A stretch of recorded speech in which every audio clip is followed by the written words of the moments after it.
Boa noite, pessoal.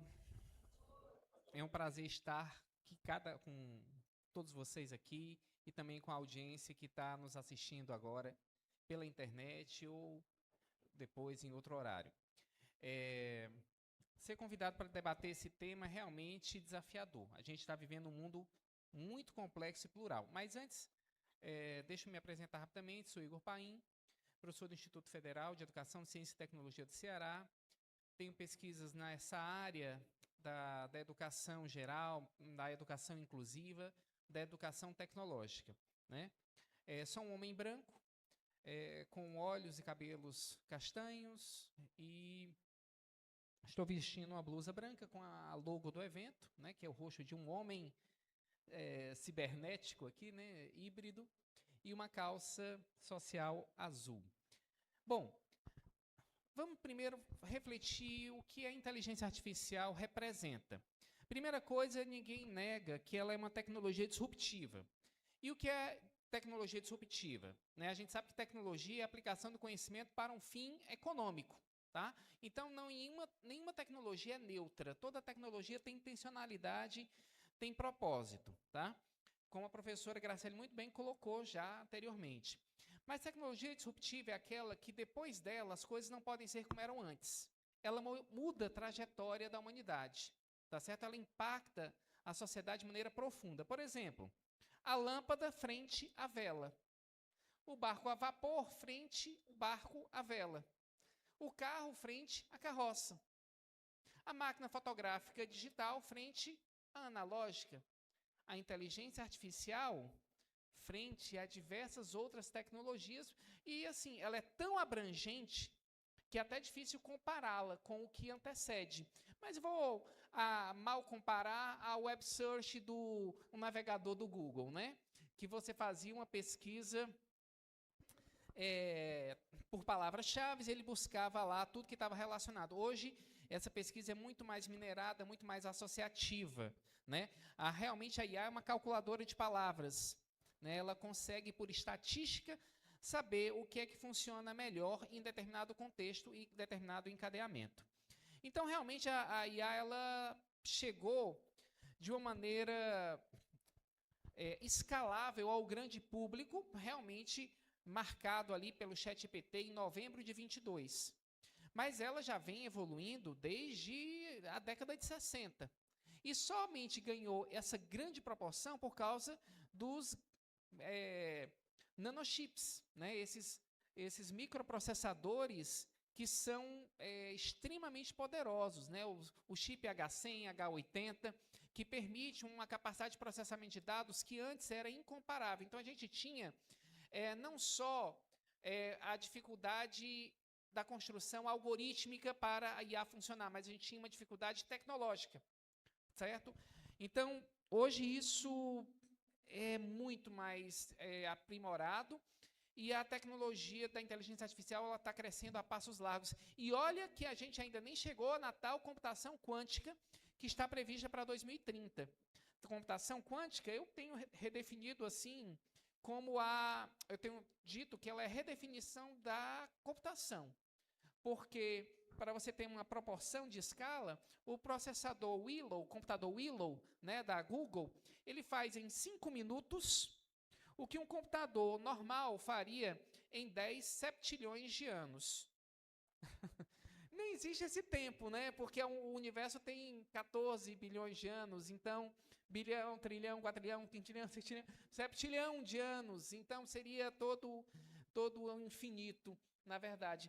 E essa computação quântica, ela vai realmente potencializar muito mais o processamento de dados, certo? E está apavorando os sistemas financeiros, os bancos, porque eles têm todos senhas, criptografia. Então, a gente vai estar falando de criptografia quântica, o que vai impactar também o nosso sistema de segurança. Então, a inteligência artificial com computação quântica vai ser um admirável mundo novo, certo? Não tão admirável como eu gostaria, mais distópico ainda do que o livro de 1932, né? E a gente está vivendo, então, essa era de efervescência. E o mundo está mais complexo e mais plural. A contração do espaço-tempo ela é mais intensa. E, assim, tudo tem mudado muito rapidamente, e até no direito. Eu sou formado em biologia, mas também sou formado em direito. Existe uma teoria que é a teoria tridimensional do direito, que fala do três aspectos fundamentais dentro da norma, que é o fato, valor e norma. O que é o fato? É o acontecimento social. Por exemplo, a inteligência artificial chegando no mundo em grande escala. O valor é aquilo que a gente desprende de impacto. Por exemplo, um fato conhecidíssimo, roubo, né? A gente já valora isso há milênios, já entendemos muito bem o que é isso. E já criamos muitas normas em relação a isso. Mas para as tecnologias disruptivas, para a inteligência artificial, a gente ainda está valorando, e o fato vai lá na frente. O valor vem a reboque bem depois, e a normativa lá atrás. E aí o que acontece? A gente tem uma dificuldade muito grande de criar leis que sejam verdadeiramente eficazes. Porque para a lei ser eficaz, eficiente e, portanto, efetiva, que é a junção da eficácia com a eficiência, você tem que ter aceitação, compreensão das pessoas sobre essa lei, tá certo? Ela tem que ter meios de fiscalização e utilização. E então a inteligência artificial ela está balançando as nossas estruturas a ponto de que a gente não sabe exatamente o nível de impacto que ela tem no trabalho, no mundo do trabalho. Então, talvez a gente tenha que legislar sobre o direito de não ser substituído pela máquina. Tá? E uma pequena reflexão, se a IA aumenta tanto a nossa produtividade, por que nós estamos tão cansados? Porque parece que a gente está trabalhando mais ainda com a IA. Na verdade, a gente está capturado pela inteligência artificial, capturado pelas redes sociais, que nada mais são do que IA com viés algorítmico, muito claro. Quando o Nicolas Ferreira lançou aquela fake news de que o Pix ia ser taxado, aquele vídeo passou de 220 milhões, 250 milhões, não sei, não quero ser leviano, mas foi mais do que a população brasileira.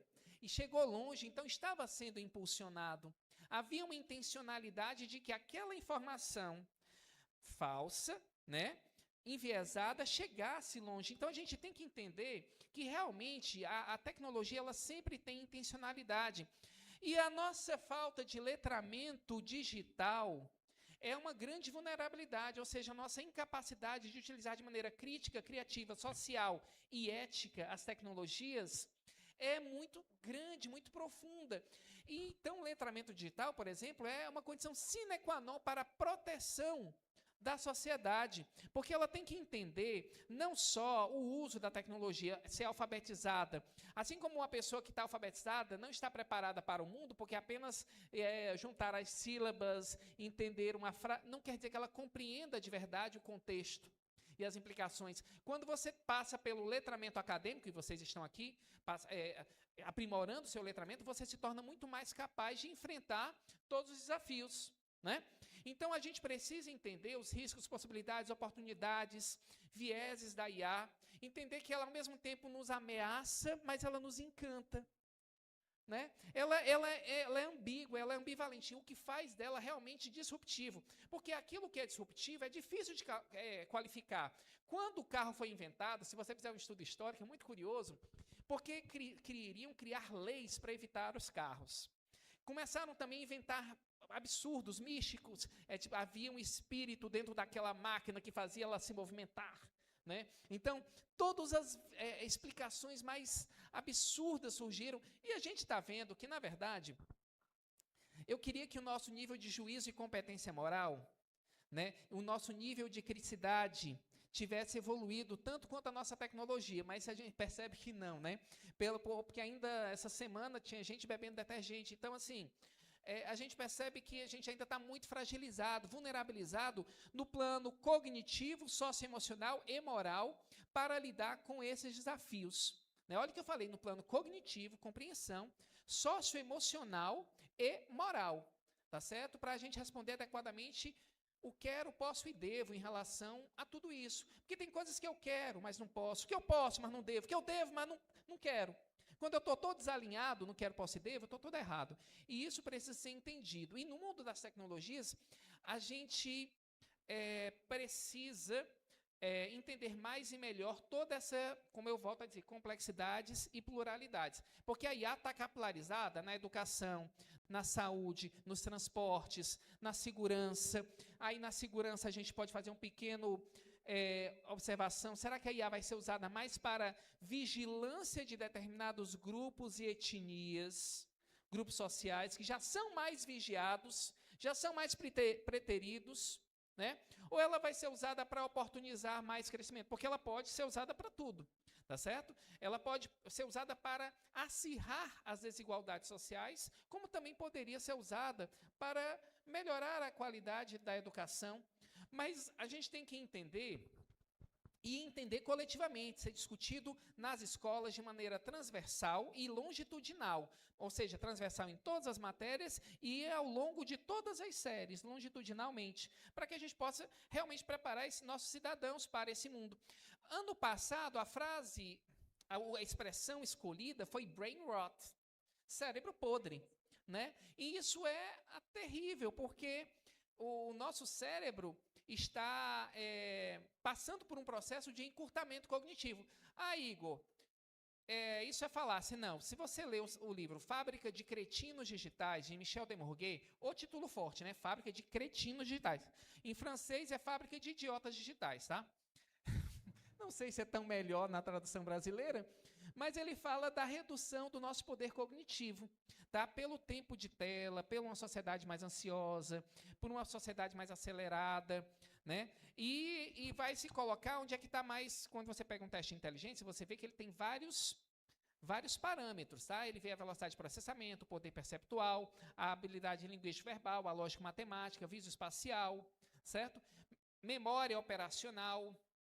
E a depleção do QI tem sido principalmente na linguística verbal e na lógica matemática. E quando eu falo lógica matemática, não é apenas cálculo, é dedução, indução, correlação, coerência, a lógica mesmo, a concatenação de ideias que leva a um resultado final coerente. Então, a gente está realmente vivendo um período que tem muitas alcunhas. Dependendo do filósofo, ele alcunha a sociedade de um jeito. Alguns dizem, como Bauman, sociedade do consumo, porque a gente só se realiza se consumir. O seu valor está na sua capacidade de consumo, né? Assim, nessa lógica perversa, né, do capital que vê as pessoas como apenas consumidores e tendo nessa função. E eu fiquei aterrorizado, né? Foi muito gostoso lhe ouvir, né, uma fala muito fluida e muito envolvente quando você traz a pesquisa da Economist, né? Ela, para mim, faz todo sentido do risco que a gente está enfrentando. Mas a gente vê que é uma sociedade do consumo, mas é a sociedade do espetáculo, que a gente está sempre espetacularizando a vida, fazendo biquinho, jogando nas redes sociais, tirando foto de prato de comida, para quê, né? Mas está se fazendo isso. Era dos distraídos, porque a gente está sempre capturado pela tecnologia, podendo ser atropelado. Era do cansaço, sociedade dos cansados, dos ansiosos. Eu tenho uma que eu gosto muito, sociedade dos flocos de neve, porque a gente está tão frágil à validação do outro, tão dependente da validação do outro, que a gente está como um floco de neve tão frágil que se quebra. Se eu posto e não curtem, estou derrotado, ninguém gosta de mim, quer dizer, nunca fui tão dependente da validação do outro quanto agora. E isso é um risco. E eu me lembro do Ulrich Beck, no livro Sociedade de Risco, que ele diz o seguinte, infelizmente ele tem um capítulo só para o Brasil, ele traz o Brasil como sociedade de risco exemplar, que exemplo inglório, né?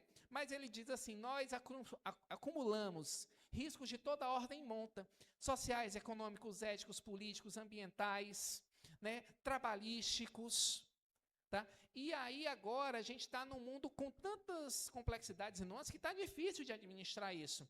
E quanto mais a gente precisa da cognição refinada, mais ela fica prejudicada. Tá certo? Mas no livro do Michel Demorguet, logo na capa ele bota assim, pela primeira vez, os filhos têm QI inferior ao dos pais. E sabe uma coisa que ele mostrou? Que o QI, sabe quando é que começou a baixar?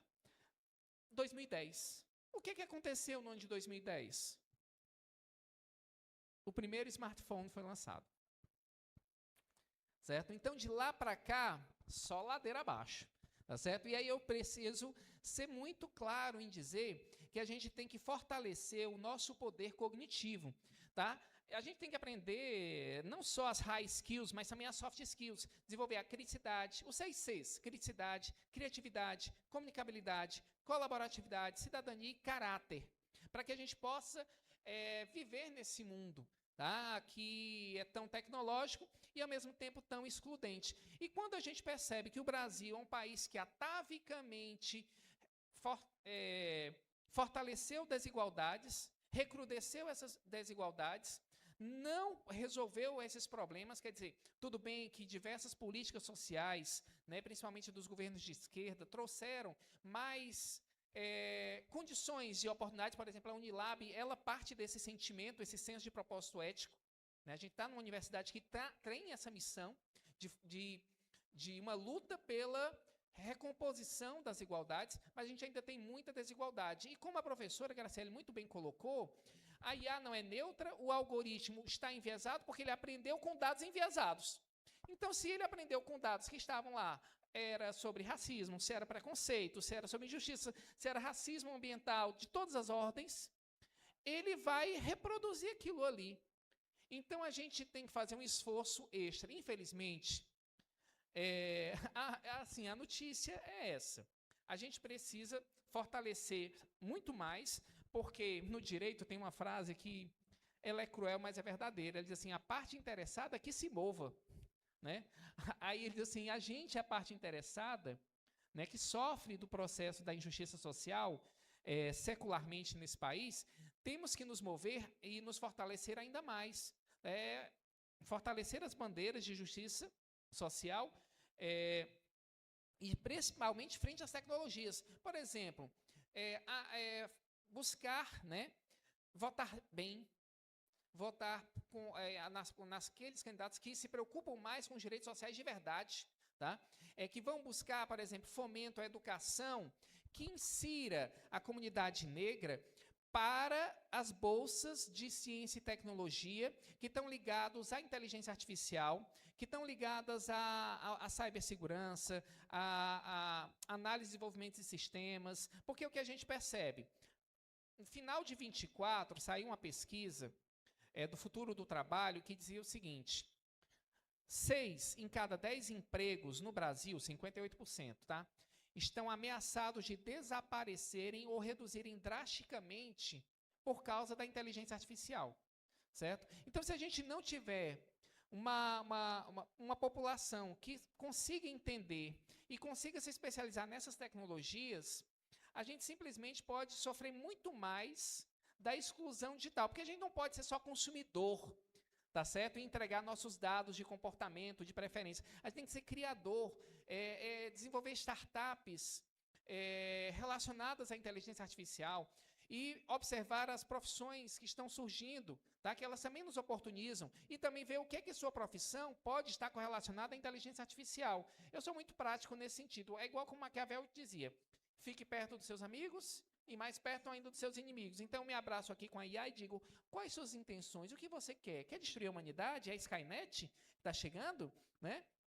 Então, assim, a gente precisa entender ela a fundo para que a gente não seja vitimizado por ela, vitimado por ela, na verdade. Então, especialista em Big Data, agropecuária de precisão, em cibersegurança. Olha como cibersegurança é sério. No ano passado, não sei se vocês se lembram, no comecinho do ano, teve uma atualização do Windows nos aeroportos e deu um blackout, tá certo? E não foi um psicopata da IA, não foi, né, um psicopata do IP. Não foi simplesmente uma atualização ruim lá do Windows. Mas você está aqui no avião e, de repente, o seu sistema de navegação fica fora do ar, não tem como sobreviver. Um avião que está a 900 km por hora, que ele só se orienta à noite pelo sistema de navegação, se aquilo some, então se eu tiver aí um terrorista, né, que use isso para fazer um grande mal em aeroportos, né, isso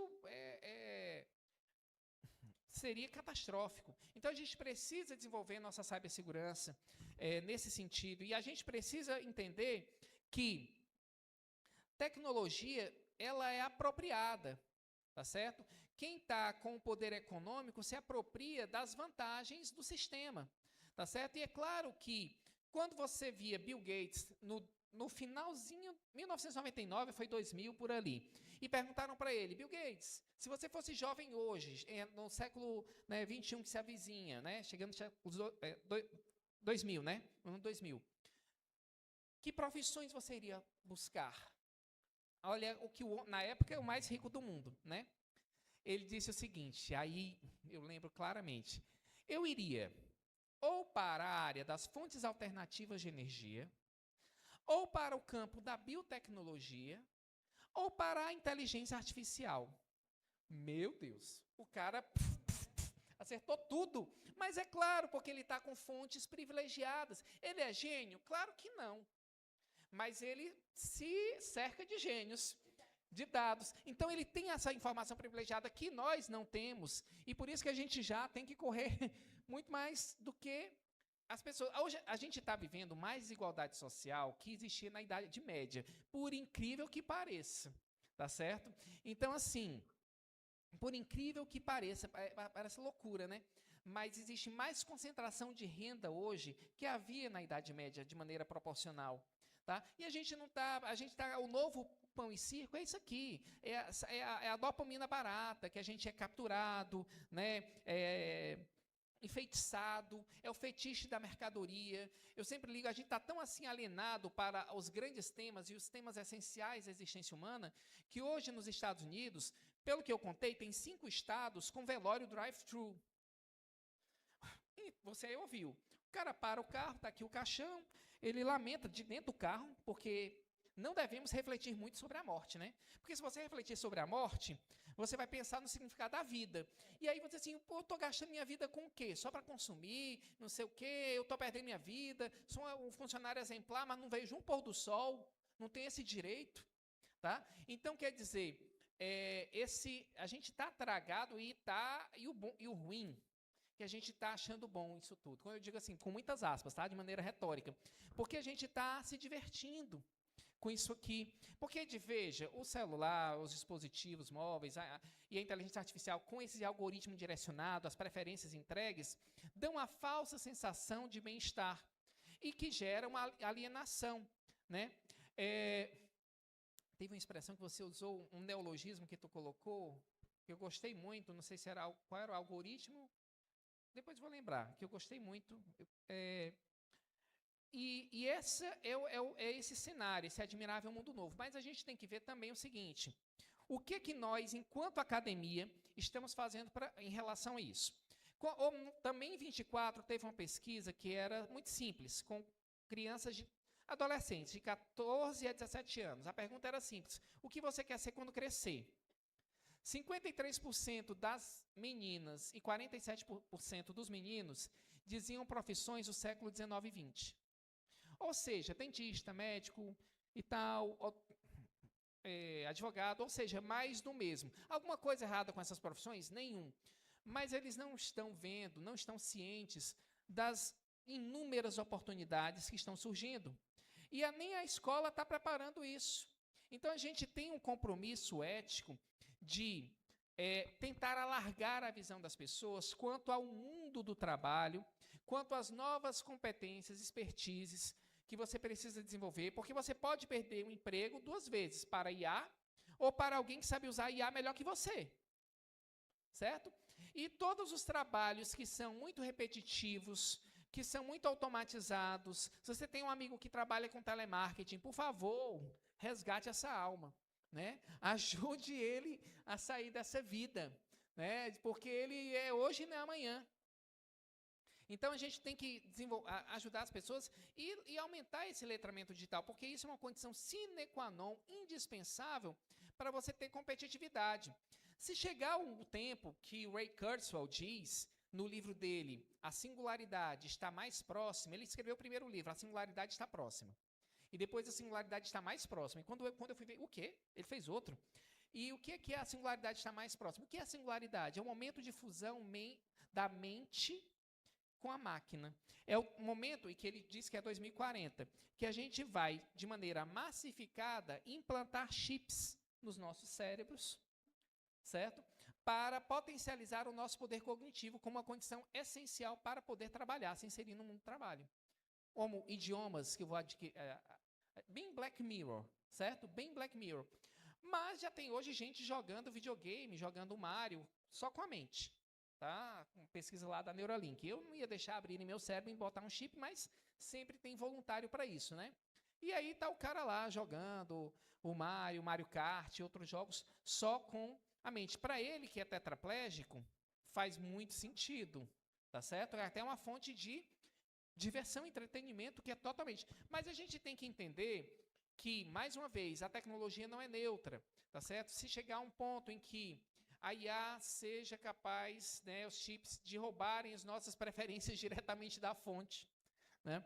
E sabendo, e se a tecnologia, eu não quero também entrar em Black Mirror demais não, tá? Mas se a teoria da mente, chamada teoria da mente dos zumbis, ela estiver certa, que diz que o inconsciente toma as decisões e o consciente apenas tagarela para justificar as decisões que foram tomadas. Por exemplo, Graciele, faz de conta que estou aqui com 2 anteparos, certo? Atrás eu tenho 2 frutas, é um experimento clássico. Acho que você deve até conhecer. Aí eu digo o seguinte, o seu braço esquerdo, você vai pegar a fruta que está atrás desse anteparo, se você quiser. E com o braço direito, você vai pegar outra fruta, se você quiser. Então, tem uma maçã e uma banana. Aí eu levanto as duas. Aí você prefere a maçã. Aí o que acontece? O estímulo elétrico para a contração do braço que vai pegar a maçã, ele chega antes do estímulo elétrico do córtex pré-frontal, que é a região que decide pela maçã. Olha só, pera ainda, quer dizer que o Descartes estava errado? Não é cogito ergo sum, penso logo existo? Não, é eu existo onde não penso. Tá? Então, o que acontece? Foi o seu inconsciente, alguma camada do seu cérebro inconsciente, decidiu, já mandou a motricidade, ativou os músculos pegarem, e depois disse, aí a pessoa, depois que o braço está indo, isso é milésimo segundo, tá? Aí vai para o córtex pré-frontal, eu quero é a maçã, né? Mas ela nem percebe isso. Uma parte da mente dela, que ela não tem acesso e crítica, decidiu que ela queria aquele objeto, tá certo? Aquela fruta, né? E depois o consciente diz, é verdade, eu quero a maçã. Aí quando você pergunta, por que você quer a maçã? Não, porque ela é gostosa, não sei o quê, tá. Aí quer dizer, o consciente é como se ele fosse só um tagarela, que está justificando o tempo todo o que o inconsciente está decidindo. Isso é interessante porque esse tipo de pesquisa é levado muito a sério, porque através dela você vai conseguindo implantar ideias na mente das pessoas. Vai implantar desejos que vão parecer eminentemente autênticos para a pessoa. E aí, na verdade, você vai sofisticando os processos de manipulação. Igor, você está a teoria conspiracionista. Não, eu não sou desse viés. Mas a gente sabe que ciência pode até se confundir com misticismo, dependendo do nível de entendimento das pessoas. Porque se você fosse para a Idade Média apresentar um celular, um negócio assim, tá certo? E considerar algo sobrenatural, não é isso? Então, muita tecnologia parece um assombro. E o que a gente tem que perceber é, quanto mais a gente desmitifica, tá certo? E quanto menos a gente banaliza os riscos da tecnologia, melhor preparados estamos para viver nesse mundo. Olha o que eu disse. Quanto mais a gente entende, tá certo? Entende a fundo. E quanto menos a gente banaliza os riscos, mais condições a gente tem para viver nesse mundo. Tá? Então, a tecnologia está posta. A gente está com muito mais deslumbrado, extasiado, às vezes dopado com a tecnologia do que propriamente sabendo utilizá-la de maneira eficaz e eficiente. E é claro que isso vai impactar diretamente no nosso espaço nessa sociedade. Então, assim, eu sempre tenho uma frase que eu aprendi, e eu repito, eu digo assim, não acredite em nada do que eu disser. Analise, experimente, tenha suas próprias conclusões. Tá? Por quê? Porque eu posso estar mentindo, porque eu posso estar inventando, tá? Posso errar. Eu posso ter um juízo honesto e errar, e posso ter um juízo desonesto. Como você vai saber? Não vai, você vai ter que averiguar. Então, seja incrédulo mesmo, certo? Seja cético, vá a fundo e estimule esse pensamento de criticidade. Porque hoje, se eu chegasse assim, Graciele, ela chegasse, Igor, eu vi assim, assim, assado. Aí ela diz assim, tem certeza, Graciele? Foi, Igor, eu vi. Aí eu digo assim, peraí, mas tu viu onde? Num vídeo? Aí, porque nem isso, mas se o eu vi antes era fato em conteste de veracidade, agora ele está... E quem gosta mais desse caos? Quem manipula os dados. O caos é altamente lucrativo, o caos é altamente vantajoso. Quanto mais as pessoas ficarem inseguras e menos coesas socialmente, mais elas serão manipuladas. A gente tem que entender que existe, a gente não é uma sociedade de coesão social. A gente não tem coesão social. A gente só se une por, às vezes, eventos, às vezes, besta, carnaval e futebol. Tudo bem, futebol, a gente pode gostar, mas isso não é o essencial da vida. O essencial é tudo aquilo que não pode não ser, aquilo que tem que ser. Dignidade, lealdade, amorosidade, felicidade. Isso é o essencial. E aí o divertimento, o entretenimento, aquilo é o fundamental, segue o principal, né? É um acessório. Então, assim, a minha mensagem é, sobretudo, a gente tem que sofisticar, fortalecer a nossa mente, nossa cognição, nossas capacidades socioemocionais e morais diante das tecnologias, tá certo? Sermos ávidos leitores, críticos. Hoje, se você lê qualquer livro, você se torna mais interessante que 95% das pessoas, infelizmente. Tá? Por quê? Porque as pessoas não estão lendo. E a prova é a redução do QI, tá certo? De redução na habilidade linguístico-verbal. E uma pessoa que não lê, ela não concatena ideias, ela não elucubra, ela não imagina, ela não correlaciona, ela fica refém, vivendo a época dos memes. Daqui a pouco a gente vai voltar aos hieróglifos, viu? Porque é meme, é roxinho, não sei o quê, tal. Essa pessoa vai só se comunicar com um desenho, é hieróglifo ali. Então, a gente tem que ter mais profundidade, no tempo da IA. E aí, para eu fechar com a última pesquisa que foi de junho de junho do ano passado, tá certo? O impacto do ChatGPT para a aprendizagem. Olha só. Pegaram 3 grandes grupos. Grupo 1, Only Brain, apenas o cérebro. Pessoas estudando por debates, métodos ativos e depois faziam uma prova sobre o tema. Taxa de sucesso, 86, quase 87%. Grupo 2, pessoas que estudaram com web search, buscando na internet sem modo IA. Tá? Então, vamos estudar, sei lá, sobre sustentabilidade. O cara pesquisa lá na internet, vários artigos, tal, e depois faz uma prova. Taxa de sucesso, 56%. Terceiro grupo, estudando pelo ChatGPT, LLMs, Large Language Models. Tá? Quando eu digo ChatGPT, qualquer LLM. Taxa de aprendizagem, 16%. Então, está patente, está claro como a luz do dia que esses atalhos cognitivos são péssimos, destroem a sua cognição. E isso é um risco profundo para uma sociedade se tornar soberana. Eu acho que isso seria a melhor frase mesmo para resumir. A nossa soberania, a nossa dignidade, tá, está hoje na nossa capacidade de utilizar a informação, o conhecimento ao nosso favor, muito mais do que os nossos corpos. É o conhecimento que hoje, a aplicação dele, a forma assertiva dele, que nos protege e que nos impulsiona. Então, não sejamos massas de manobra, porque isso vai impactar toda a nossa vida, nossa dignidade e também nossa posição no mundo do trabalho. Apenas isso.